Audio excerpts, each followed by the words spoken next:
कारण गुलाबाई बसले सर का आमच्या घरी. आता सख्यानो लवकर या गाणी म्हणायला. गुलाबाईची गाणी म्हणायची आहेत ना आपल्याला. गुलाबाई सांगते. आपण गुलाबाई म्हणजे काय, आपली साक्षात माता पार्वती आणि सोबत एका कोण येणार. आणि म्हणजे हा सण आपला महाराष्ट्रीय संस्कृतीचा मोठा सण आहे बरं का. आणि ह्यात काय म्हणजे भाद्रपद पौर्णिमेपासून कोजागिरी पौर्णिमेपर्यंत हा सण मोठ्या थाटामाटाने साजरा केला जातो. आणि तिथे आधीच्या काळात काय व्हायचं, आपली तुमच्यासारख्या चिमुरड्या लहान लहान मुलीची पण लग्न व्हायची परत. अगं आता सासर म्हणजे काय, त्या सासरी उसायच्या फुगायच्या सगळं काही करायच्या बरं का. पण याच्यामध्ये त्यांना त्यांच्या माहेरची फार आठवण यायची. आणि या गुलाबाईच्या निमित्ताने त्या छान माहेरी जायच्या. आणि इतक्या खेळायच्या, गाणे म्हणायच्या. आणि त्याचबरोबर गाणी झाल्यानंतर गुलाबाईची छान अशी आरती करायच्या बरं. आणि मग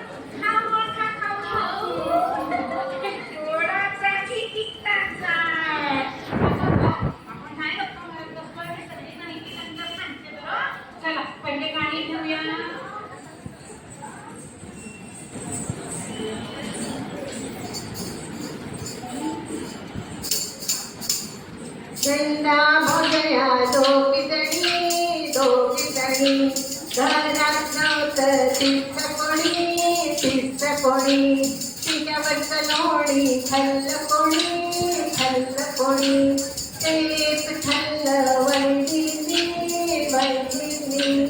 आता माझा दादा येईल दादाच्या मांडीवर बसेल बहिणीच्या चुकल्या करीन दादा तुझी बायको सोटी असू दे माझी सोटी घे काठी लाव पाठी विसरल्या गुलाबाई मायाच्या गोष्टी दरा लक्ष्मी मोठी. चला आपण लोक रवा काढा, आपल्याला करंजा करायचे.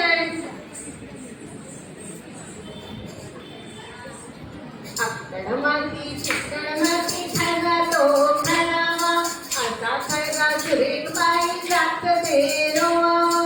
आता जात सुरेख बाई तो करावा असा रवा सुरेख बाई करंजा करावा. अशा करंजा सुरेख बाई चक्कात ठेवाव्या. असं चौक सुरेख बाई माळेरी नाडावा. असं माळे सुरेख बाई बरोबर खायला मिळतात. असं सासर वाढ बाई पडलोरी मारित. आता आम्ही आपल्यासमोर एक समाजिकावर संदेश विचारतो, ती वाचवा.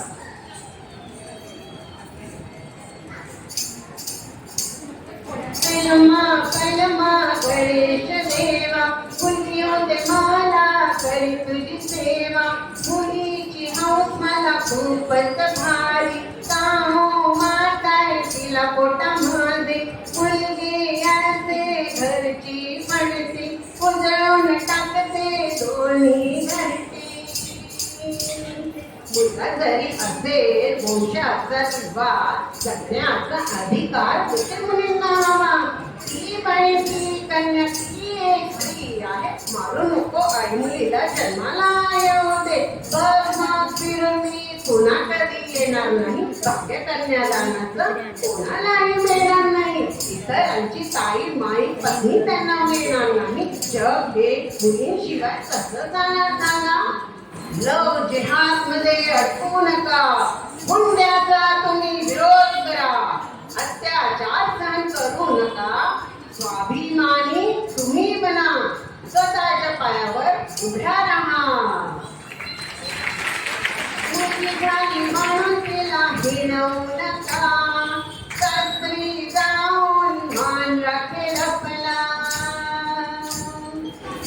जन्म देऊन आता थांबायचं नाही, तिला जन्म देऊन आता थांबायचं नाही. स्वरक्षण शिकवून तिला बनवू सशक्त भारतीय नारी. आता आपण जी गाणी बघते ही आपल्या मराठी लोकसंस्कृतीचा वारसा आहे आणि हा वारसा जर का आपण आपल्या पुढल्या पिढीला दिला तरच तो टिकून राहील. धन्यवाद.